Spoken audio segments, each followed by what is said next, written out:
2014 will go down as the warmest year around the globe in recorded history. 2015 was the hottest year since climate records began. Figures show this July was the single hottest month in recorded history. Australia sweltered through its hottest spring on record. The phenomenon was a short-term trigger to a long-term global warming caused by human activity. Climate change is now affecting every country on every continent. It's the rate that's of great concern. And what do you put that rate down to, Bill?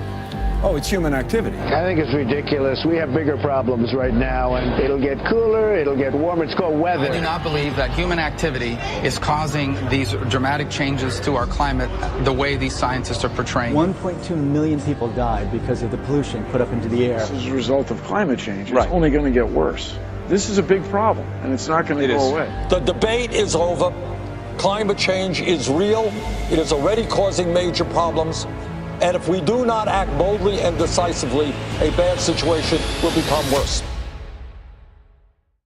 As a UN messenger of peace, I have traveled all over the world for the last 2 years documenting how this crisis is changing the natural balance of our planet.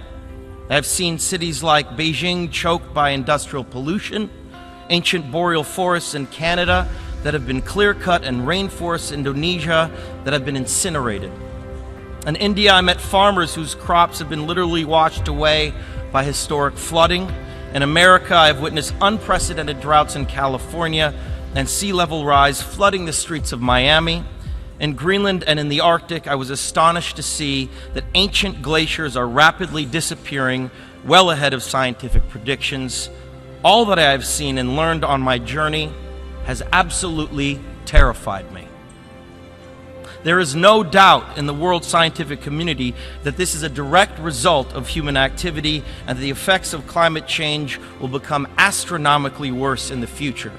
Our planet cannot be saved unless we leave fossil fuels in the ground where they belong. Now think about the shame that each of us will carry when our children and grandchildren look back and realize that we had the means of stopping this devastation, but simply lacked the political will to do so. Yes, we have achieved the Paris Agreement.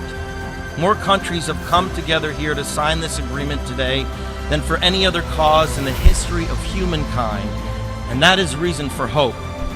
But unfortunately, the evidence shows us that it will not be enough.